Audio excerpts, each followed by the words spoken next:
नमस्कार साथियों, स्वागत है आपका साध्य पीएससी एकेडमी के ऑनलाइन प्लेटफॉर्म पर।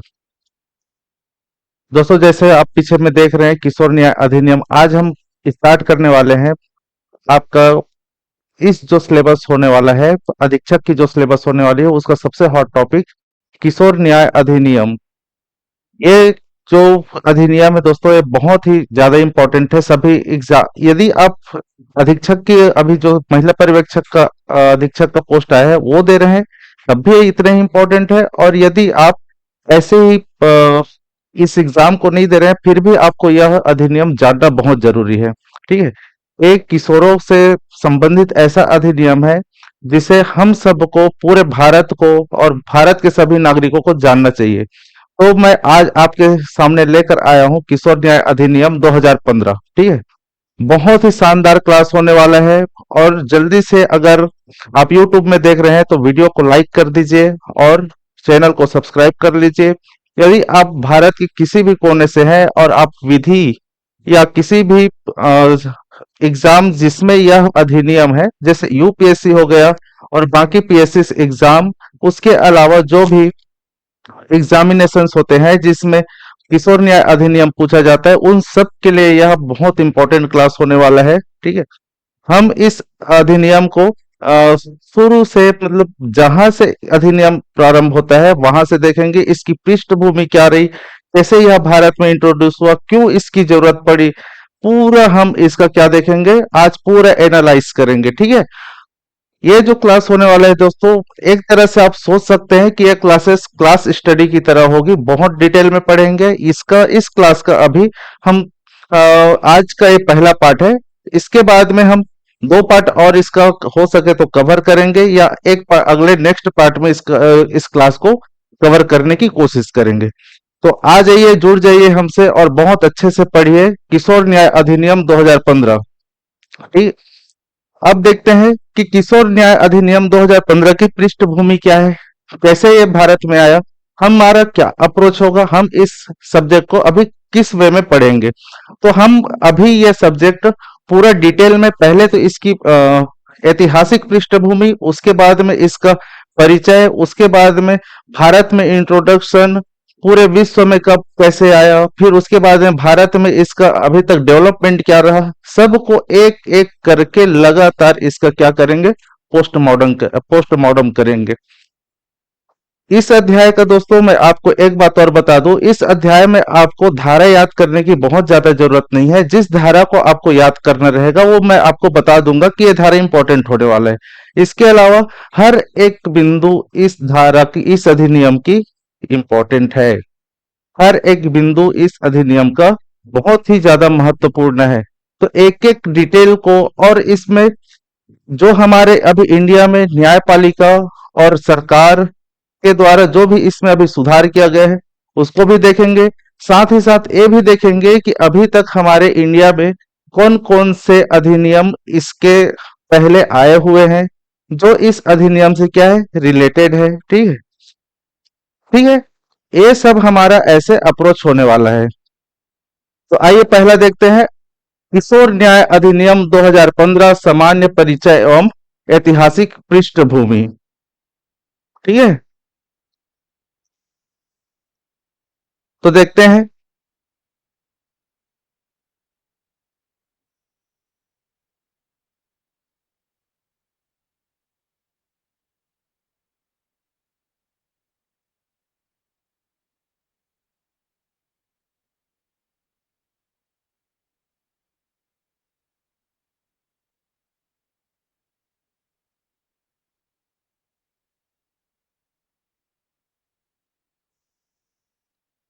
तो चलिए देखते हैं इस अधिनियम को।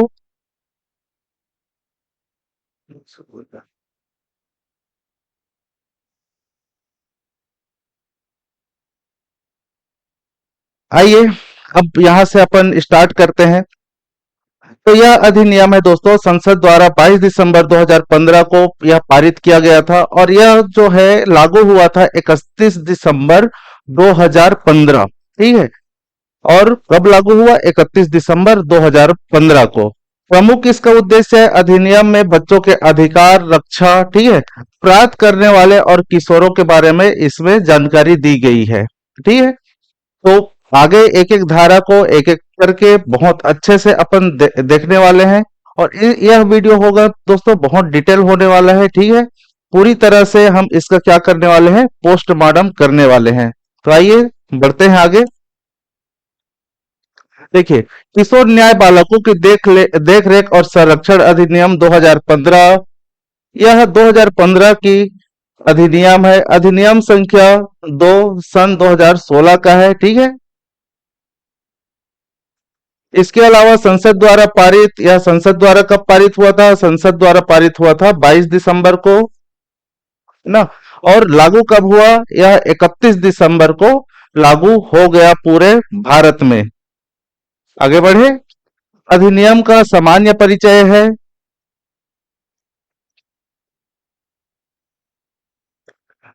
अब देखिए, इसका जो प्रमुख उद्देश्य है, प्रमुख उद्देश्य क्या है, तो प्रमुख उद्देश्य हम देखते हैं कि यह अधिनियम भारत में बच्चों के अधिकारों की रक्षा के लिए, अपराध करने वाले किशोर के पुनर्वास और संरक्षण की आवश्यकता वाले बालकों के कल्याण हेतु बनाया गया है।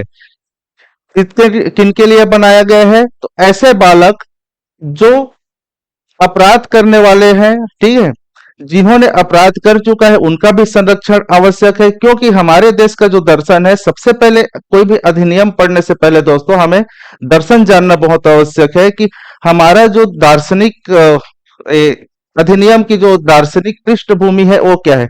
तो हमारे देश में यह माना जाता है कि कोई भी बालक, चाहे वो अभी से हो या ऐतिहासिक काल से, चाहे वो प्रारंभ से हो या अभी हो, तो हमारे यहाँ माना जाता है कि कोई भी बालक क्या होता है, अपराधी नहीं होता है। बालकों में यह प्रवृत्ति अचानक आ सकती है, लेकिन कोई भी बालक क्या होता है, सब बालक समान होते हैं और सब बालक क्या होते हैं, इनोसेंट होते हैं, वो नासमझ होते हैं। एक तरह से जब बचपना होता है तो क्या होते हैं, नासमझ होते हैं। इसी दर्शन को लेकर यह चला हुआ है। यदि अगर कोई बालक अपराध कर भी रहा है तो इसका मतलब ये नहीं है कि वो अपराधी है। इसका मतलब ये है कि उन्होंने क्या कर लिया है, एक बार गलत काम कर लिया है और उन्हें समाज में पुनः आने की क्या होनी चाहिए, पुनः उन्हें समाज में स्थान मिलना चाहिए। उन्हें पुनः समाज के उन वर्गों से जोड़ा जाना चाहिए जिस वर्ग में रहकर वह अपना सर्वोत्तम कल्याण कर सकता है। ऐसे हमारा यहाँ का दर्शन है और इसी दर्शन पर आधारित है यह अधिनियम। ठीक है, आगे बढ़ते हैं। इसका मुख्य उद्देश्य क्या है, देखते हैं। मुख्य उद्देश्य, अपराध करने वाले किशोरों, चिल्ड्रन कॉन्फ्लिक्ट विथ लॉ को दंड के बजाय सुधार और पुनर्वास देना चाहिए। जैसे मैंने पहले बताया, जैसे मैंने बताया कि हमारे यहाँ कोई भी आदतन अपराधी किसी भी बालक को नहीं माना जाएगा।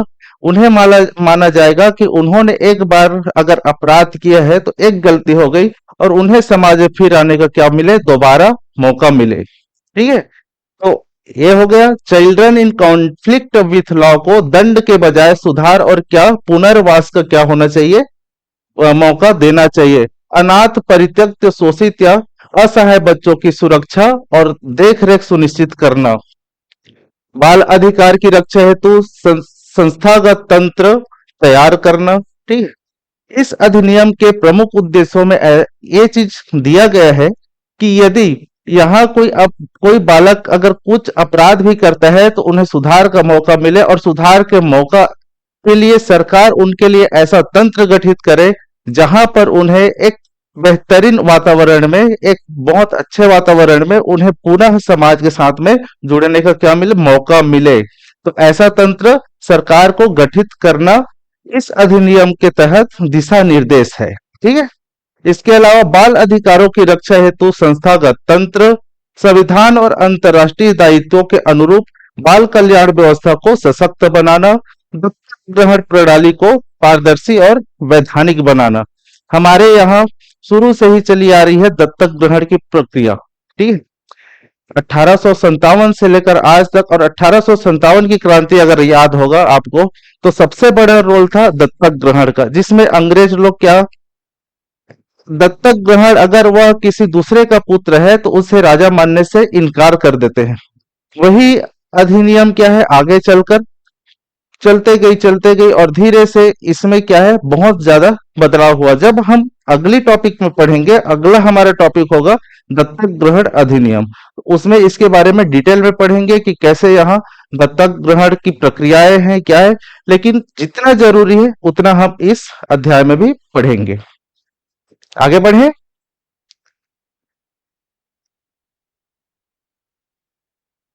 आगे देखिए, अधिनियम की विशेषताएं, साइलेंट फीचर्स क्या क्या है, इस अधिनियम की विशेषताएं क्या क्या है। तो अधिनियम की विशेषताएं हैं कि 18 वर्ष से कम आयु के बालक क्या कहलाएगा, 18 वर्ष से कम आयु के जो भी व्यक्ति होगा वो क्या कहलाएगा, इस अधिनियम के तहत बालक कहलाएगा। ठीक है। बालक की दो श्रेणियां यहाँ पे दी गई है, एक श्रेणी है अपराधी बालक और दूसरा श्रेणी है संरक्षण की आवश्यकता वाले बालक। ठीक है। पुनर्वास आधारित दृष्टिकोण होगा हमारा। कैसा दृष्टिकोण होगा, प्रत्येक बालक को समाज में फिर से जुड़ने का मौका मिले, उन्हें पुनर्वास का क्या मिले, मौका मिले। तो हमारा पुनर्वास आधारित क्या होगा, दृष्टिकोण होगा, जिसका उद्देश्य सजा नहीं बल्कि सुधार, पुनर्वास और समाज में पुनः समावेशन होगा। ठीक है। विशेष संस्थाएं, किशोर न्याय बोर्ड, जेजेबी और सीडब्ल्यूसी, जुवेनाइल जस्टिस बोर्ड और चाइल्ड वेलफेयर कमिटी। ठीक है। दो चीज, जुवेनाइल जस्टिस बोर्ड और चाइल्ड वेलफेयर कमिटी क्या की जाएगी, प्रत्येक राज्य में प्रत्येक जिला स्तर में स्थापित की जाएगी, जिनका कार्य क्या होगा, बच्चों को संरक्षण प्रदान करना इनका दायित्व और कार्य होगा। ठीक है। इसके बाद 16 से 18 वर्ष के जघन्य अपराधियों पर विशेष प्रावधान है इसमें, जिसमें गंभीर अपराधों में वयस्कों की तरह मुकदमा चलाने का प्रावधान है। एक हमारे देश में एक बहुत ही बड़ा दुर्भाग्य की बात है कि एक कांड हुआ था जिसे बोलते हैं निर्भया कांड। आपको याद होगा, 2012 में हुआ था, दिल्ली में हुआ था। पूरी देश की आंखें शर्मसार हो गई थी।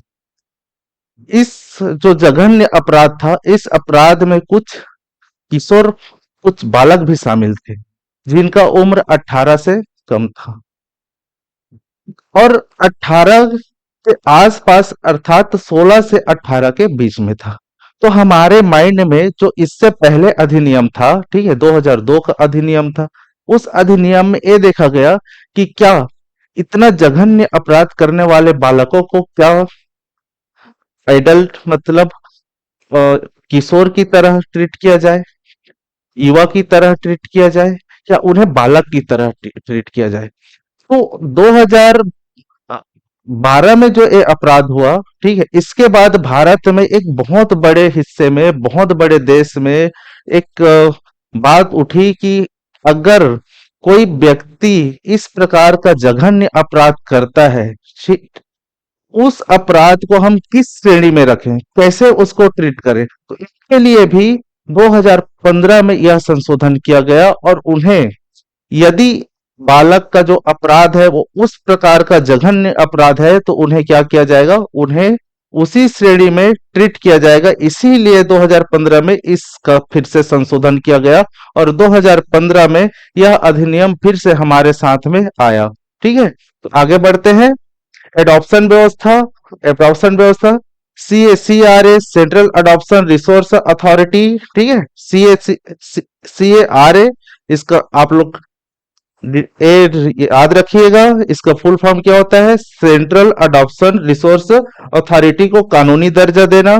पुलिस सुधार, प्रत्येक जिले में विशेष किशोर पुलिस इकाई की स्थापना करना। और इस अधिनियम में पुनः फिर से संशोधन किया गया 2021 में। ठीक है। और जिसमें जिला अधिकारी को दत्तक ग्रहण व संरक्षण मामलों में निर्णय लेने का क्या दिया गया, अधिकार दिया गया। इससे पहले जिलाधिकारी को इन मामलों में संरक्षण देने या किसी भी प्रकार से बात करने या उन्हें बहुत ज्यादा अधिकार प्राप्त नहीं था। लेकिन 2021 में फिर से इसमें क्या किया, इसमें फिर से संशोधन किया गया और 2021 में जो जिलाधिकारी है, ठीक है, अर्थात कलेक्टर, कौन, कलेक्टर, ठीक है, कलेक्टर को क्या दिया गया, अधिकार दिया गया कि वह दत्तक ग्रहण और दत्तक संरक्षण के मामले में निर्णायक अधिकारी होगा। समझ आया? आगे ही ऐसे ही देखते चलते हैं। इसमें जो न्यायिक प्रक्रियाएं हुई हैं उसको भी हम इसमें केस स्टडी की तरह कुछ कुछ जगहों पे शामिल करेंगे, ताकि आपको बहुत अच्छे से यह अधिनियम समझ में आए।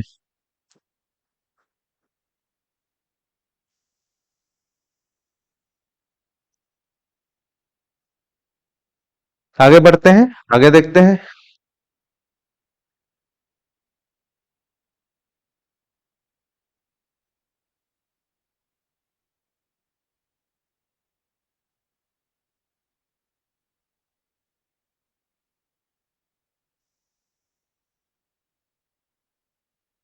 देखते हैं किशोर न्याय बोर्ड जेजेबी क्या होता है।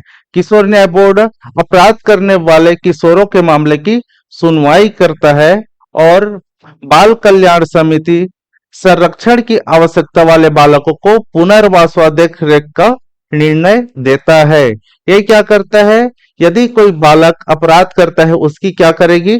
सुनवाई करेगी। अर्थात यदि आप अ, इंडिया में एक बहुत ही शानदार वेब सीरीज आया था, आपने देखा होगा। वेब सीरीज का नाम था क्रिमिनल जस्टिस। क्रिमिनल जस्टिस का शायद वो सेकंड पार्ट था। सेकंड पार्ट यदि आपने कभी देखा होगा तो आपको यह अधिनियम बहुत अच्छे से समझ में आएगा।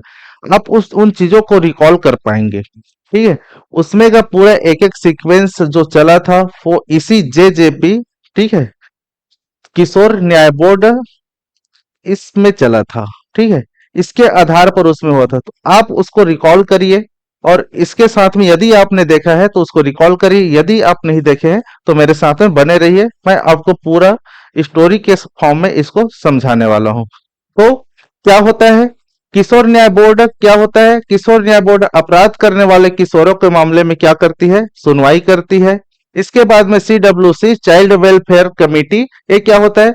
संरक्षण की आवश्यकता वाले बालकों के पुनर्वास व देख रेख का क्या करता है? निर्णय करता है। इसके अलावा बाल संरक्षण गृह, प्रत्येक जिले में क्या होगा? बाल संरक्षण गृह की स्थापना होगी। ठीक है, आश्रय, सुधार, शिक्षा, पुनर्स्थापन की और प्रत्येक जिले में क्या होगी? सुविधा होगी। और CARA central adoption resource authority दत्तक ग्रहण की प्रक्रिया का क्या करेगा? निगमन करेगा। अर्थात कौन इंसान यहाँ किसी बालक को गोद ले सकता है, कौन बालक किसी स्थान को गोद नहीं ले सकता है, इसके बारे में इस अधिनियम में बताया जाएगा। ठीक है, आगे बढ़े, चलिए आगे बढ़ते हैं।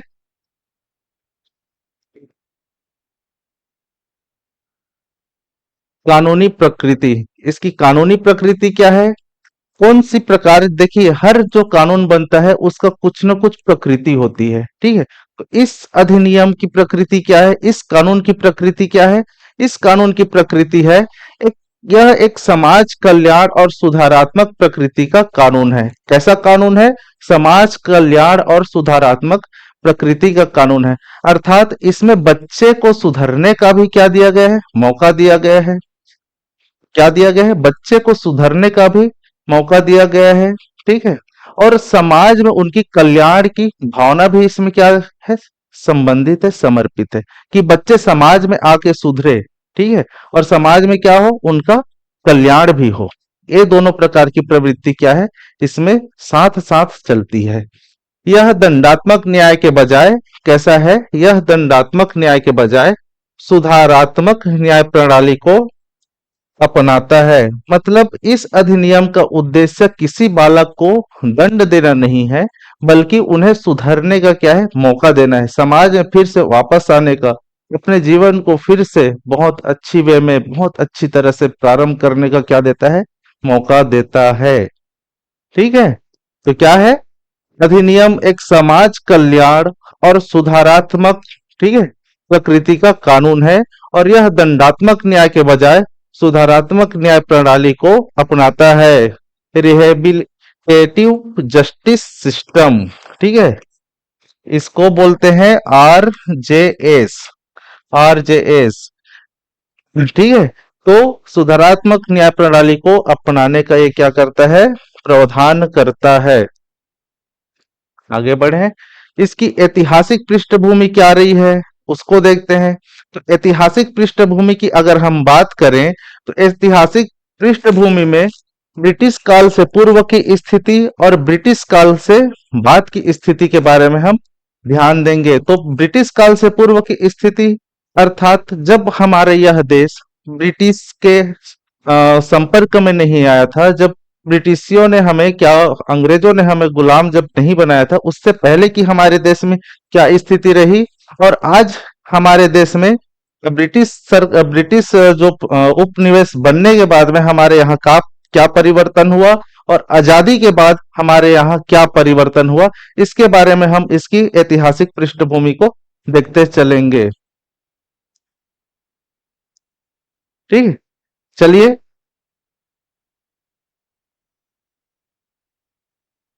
क्या आ जाता है?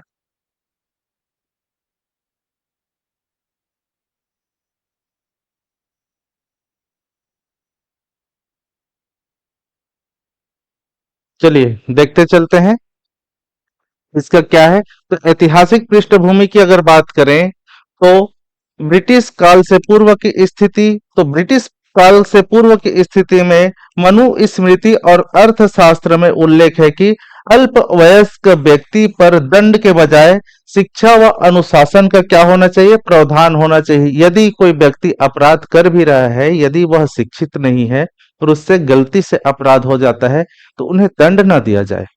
ठीक है, दंड देने की प्रवृत्ति हमारे दर्शन में भी नहीं है। हमें समाज में उन्हें सुधार का हमेशा मौका दिया जाता है। हम समाज में उन्हें सुधरने के मौका देते हैं, हम उसे समाज में फिर से आने का मौका देते हैं। ये हमारा प्राचीन दर्शन है, और यही क्या है, भारतीय दर्शन है। ठीक है, जहां हम सब एक हैं। यदि आप ग, कोई बालक को अगर गलती करते हुए देखते हैं, तो आप उन्हें बोल सकते हैं कि बेटा सुधर जाओ, आइए हमारे समाज में फिर से मिलकर एक अच्छे देश का निर्माण करते हैं। इस प्रकार की भावना से ओतप्रोत हमारा यह देश प्रारंभ से ही रहा है। ठीक है, आज भी क्या है, यही प्रवृत्ति हमारे देश में है। तो कैसा है, अल्पवयस्क व्यक्ति पर दंड के बजाय शिक्षा व अनुशासन का प्रावधान हो। ठीक है, बालक अज्ञानवश अपराध करता है। ठीक है, कैसा करता है, अज्ञानवश, उसे कोई बोध नहीं होता, बालक को कोई ज्ञान नहीं होता है। अभी हम ऐतिहासिक पृष्ठभूमि को पढ़ा रहे हैं जी, इसके बाद में अच्छा, कौन से भाग को पढ़ा रहे हैं का मतलब थोड़ा सा क्लियर करेंगे। देखिए, जो आपके इस अधीक्षक में विधि वाला पाठ है, विधि वाले पाठ को हम तीन लोग मिलकर पढ़ा रहे हैं। एक मैं, साहू सर, और एक नागेंद्र सर। ठीक है, तो नागेंद्र सर कुछ हिस्से को नागेंद्र सर पढ़ा रहे हैं, कुछ हिस्से को मैं पढ़ा रहा हूँ, और कुछ हिस्से को साहू सर पढ़ाएंगे। तो तीनों सर मिलकर हम इस पूरे जो आपकी विधि वाला पाठ है अधीक्षक का, उसे कंप्लीट करेंगे। ठीक है, तो मैं इसमें लेने वाला हूं, जैसे इससे पहला मेरा क्लास हुआ है, तो इससे पहले क्लास में विधिक सेवा प्राधिकरण अधिनियम 1987 के बारे में मैंने दो क्लासेस ली है, और इसमें से 30 एमसीक्यूज भी कराए हैं। बाकी एमसीक्यूज सैटरडे को कराएंगे। ठीक है, और सैटरडे को इसमें से भी क्या है, एमसीक्यूज हम लोग कंप्लीट करेंगे। तो सैटरडे को आप जुड़ जाइएगा, और बहुत अच्छे से मैराथन के तौर पर और शानदार लेवल का क्वेश्चन एमसीक्यूज के पार्ट में करेंगे। ठीक, ठीक है जी, आगे बढ़े। तो चलिए आगे बढ़ते हैं। इसके बाद में आता है ब्रिटिश काल। तो ब्रिटिश काल में क्या हुआ, ब्रिटिश शासन के दौरान पहली बार बच्चों के अपराध और सुधार हेतु विशेष कानूनी व्यवस्थाएं की गई। पहले क्या है, पहले हमारे यहाँ माना जाता था कि यदि कोई व्यक्ति अपराध करता है, यदि कोई बालक अपराध करता है, तो उन्हें समाज में शिक्षा और सुधरने का क्या मिले, मौका मिले। लेकिन जब ब्रिटिश काल आया, तो ब्रिटिश काल में कुछ कानूनी प्रावधान किए गए कि कोई बालक यदि अपराध करता है, तो उन्हें क्या हो, कुछ कानूनी जो कानून है, कानूनी नियम है, कायदे कानून है, उनके तहत उन्हें कुछ सजा का प्रावधान किया गया। ठीक, इसके बाद में क्या बार बार आ रहा है,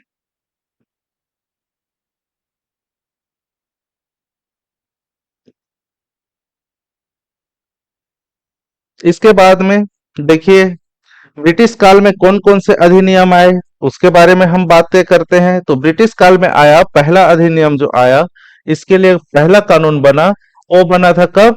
1850 में। इसे बोलते हैं अप्रेंटिस एक्ट। इसमें क्या कहा गया? इसमें कहा गया कि 15 वर्ष से कम बाल अपराधियों को जेल के बजाय प्रशिक्षण देना चाहिए।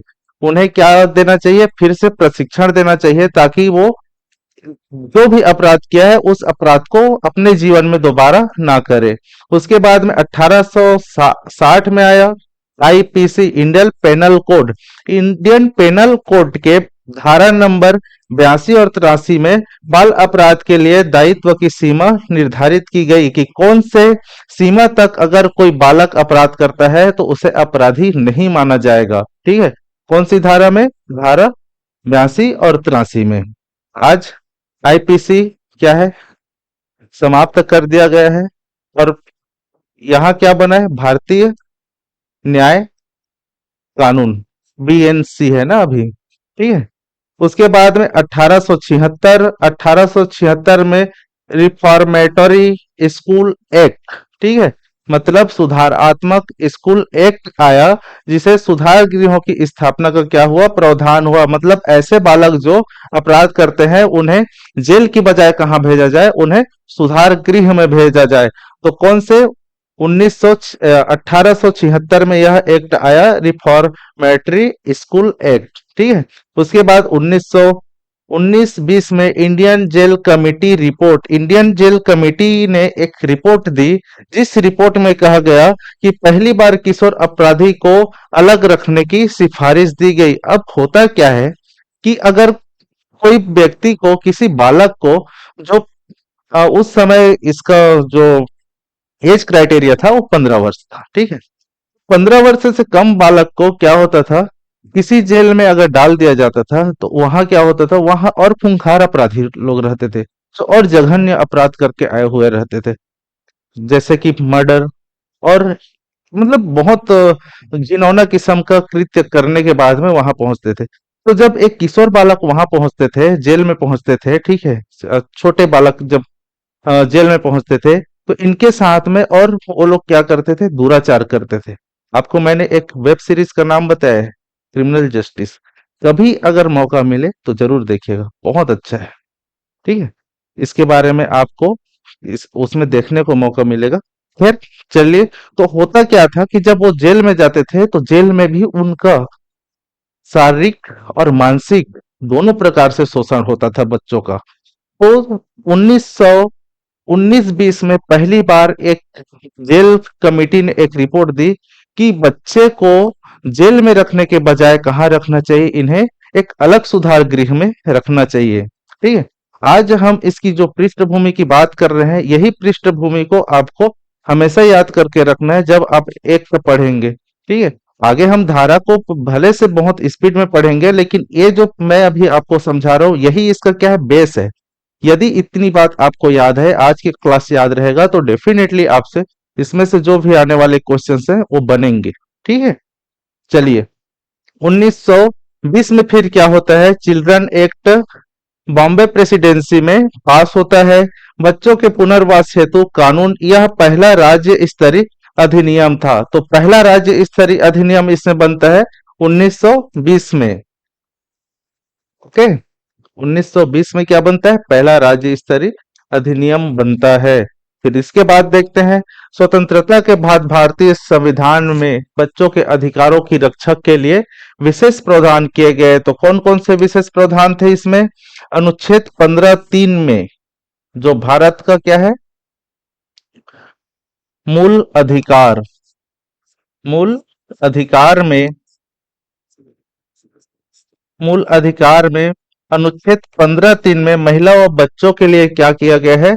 विशेष प्रावधान किया गया है। इसके अलावा अनुच्छेद 39(e) और 39(f) बच्चों को शोषण से बचाना और स्वस्थ विकास को सुनिश्चित करना राज्य की नीति निर्देशक तत्व में राज्य के जिम्मेदारी के तौर पर डाला गया। इसके बाद में अनुच्छेद 45, 14 वर्ष तक मुफ्त और अनिवार्य शिक्षा का क्या किया गया?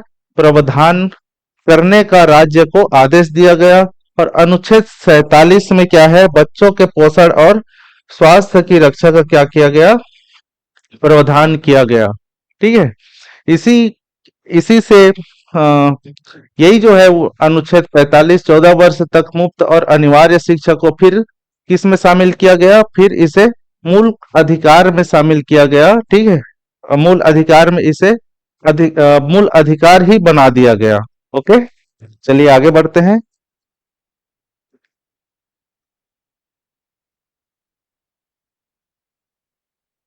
आगे बात करते हैं। अब आधुनिक काल में क्या डेवलपमेंट हुआ। जब संविधान बना तो संविधान में बच्चों के अधिकारों के बारे में बहुत सारी बातें की गई। लेकिन वर्तमान परिदृश्य में क्या है, तो अरे वर्तमान परिदृश्य में पहली बार भारत में 1986 में,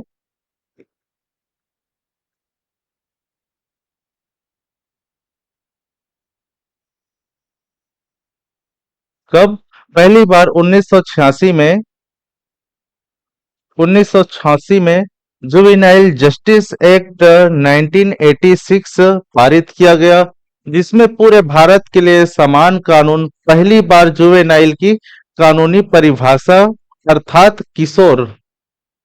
जुवेनाइल मतलब क्या होता है, किशोर होता है। जुवेनाइल, किशोर। किशोर को पहली बार किसमें परिभाषित किया, 1986 का जो अधिनियम था, किशोर न्याय अधिनियम। ठीक है, जुवेनाइल जस्टिस एक्ट 1986, इसमें पहली बार किशोर शब्द को परिभाषित किया गया कि किशोर कौन है, कौन से वे व्यक्ति हैं जिन्हें हम किशोर बोल सकते हैं, किस उम्र के व्यक्ति को हम किशोर बोल सकते हैं। तो पहली बार कौन से अधिनियम में परिभाषित हुआ, तो 1986 की अधिनियम में पहली बार यह परिभाषित हुआ। उसके बाद में 1992 में भारत ने UN, United nation convention on the right of the child, UNCRC 1989 को स्वीकार किया और इसमें सिग्नेचर किया। ठीक है।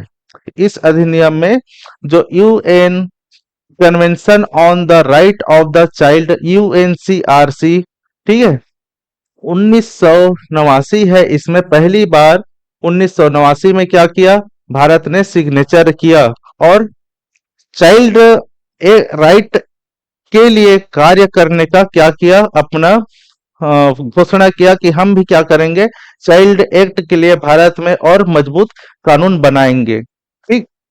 उसके बाद में 2000 में जुवेनाइल जस्टिस एक्ट आया, care and protection of children, बच्चे का क्या, केयर, संरक्षण और उन्हें देखभाल करना, देखभाल और संरक्षण अधिनियम आया 2000। अंतर्राष्ट्रीय मानकों के अनुरूप इसमें फिर से बार बार क्या होते रहे, संशोधन होते रहे और 2006 और 2010 में इसमें क्या हुआ, संशोधन हुआ और बच्चों की पुनर्वास प्रणाली को दत्तक ग्रहण व्यवस्था में क्या किया गया, इसमें सुधार किया गया। कौन कौन से जगह में सुधार किया गया, बच्चों की पुनर्वास प्रणाली और दत्तक ग्रहण अधिनियम में क्या किया गया, इसमें का सुधार किया गया। मतलब इस कानून के तहत दो चीजें थी, एक थी क्या, बच्चों की पुनर्वास करना, ठीक है, और दूसरा था दत्तक ग्रहण की व्यवस्था में सुधार करना। ये कब किया गया, तो 2006 और 2010 में संशोधन करके यह चीज किया गया। इसके बाद देखते हैं 2012 में क्या हुआ, जैसे कि हमने इसके बारे में अभी चर्चा किया था कि निर्भया कांड, 16 वर्षीय अपराधी के शामिल होने से व्यापक जनभावना बनी कि कानून में संशोधन हो। तो 2012 में एक बहुत ही घिनौना अपराध हुआ जिसे हम निर्भया कांड के नाम से जानते हैं। तो इस समय जो 16 वर्ष के दो तीन लोग उनमें से जो थे वो जुवेनाइल थे, मतलब क्या थे, किशोर थे। ठीक है, किशोर की श्रेणी में आते थे, बालक की श्रेणी में आते थे। तो उन्हें क्या किया गया, उन्हें भी, क्योंकि उनका अपराध इतना गंभीर था कि उन्हें भी किस श्रेणी में लाने का किया गया, जो सामान्य श्रेणी होते हैं, 18 वर्ष से अधिक उम्र के होते हैं, उन्हीं श्रेणी में उन्हें शामिल करने के लिए पूरे देश में क्या हुआ, प्रोटेक्शन हुआ और उनके खिलाफ भी कार्यवाही कैसी हो, एक जो पुरुष है, जो एक व्यक्ति है, ठीक है, एक युवा है, उसके समान ही उसमें क्या हो, ये कानून लागू हो। उसके बाद 2015 में क्या हुआ? तो 2015 में जो अभी वर्तमान अधिनियम है, जिसका नाम क्या है, किशोर न्याय अधिनियम 2015, ठीक है, कब पारित हुआ? 2015 में, जिसमें 16 से 18 वर्ष के जघन्य अपराधियों पर विशेष प्रावधान CARA को वैधानिक क्या दिया गया? मान्यता दिया गया। और उसके बाद में 2021 में इसमें पुनः संशोधन हुआ, जिसमें जिलाधिकारी को दत्तक ग्रहण और दत्तक संरक्षण पर हो गया, हाँ, निर्णय अधिकार दिया गया। ठीक है, चलिए थोड़ा सा फास्ट करते हैं, एक दो चीजें और है जिसको देखते हैं।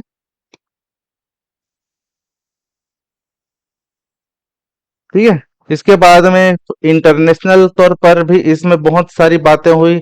और अधिनियम की आवश्यकता क्यों हुई? तो अभी अधिनियम की आवश्यकता इसलिए हुई क्योंकि 2012 में जो कांड हुआ उसके बाद में क्या हुआ, आरोपी को सजा मिले करके यह अधिनियम बनाया गया। उसके बाद में उसके बाद अधिनियम की प्रकृति, जैसे कि आप लोग को पता है अधिनियम की यह प्रकृति कैसी है, दंडात्मक न्याय। यह अधिनियम दंडात्मक न्याय के बजाय कैसा हो, सुधारात्मक और पुनर्वास न्याय प्रणाली पर आधारित हो। ठीक है,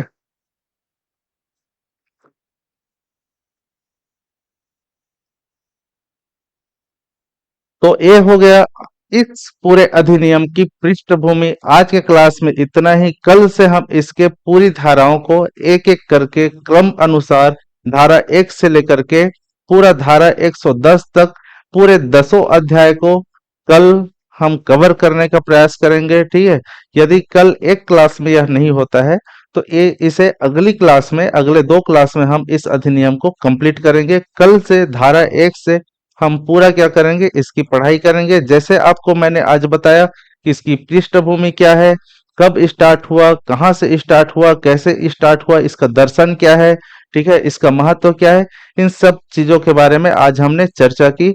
आशा है आपको यह क्लास बहुत अच्छा लगा होगा।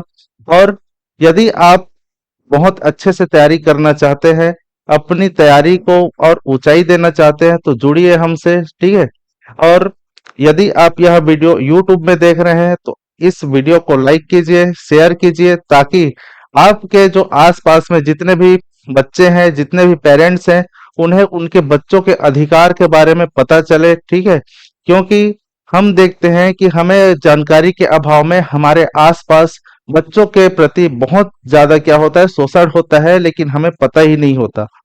तो हम क्या रहें, हम एक अच्छे नागरिक की तरह सजग रहें, सुरक्षित रहें और सावधान रहें, लोगों को भी जागरूक करें। ठीक है, तो इस प्रकार से आज का क्लास हम समाप्त करते हैं।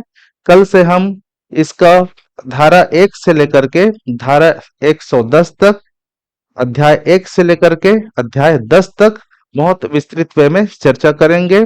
ठीक है, चलिए, धन्यवाद, थैंक यू। आपका दिन शुभ हो। जय हिंद।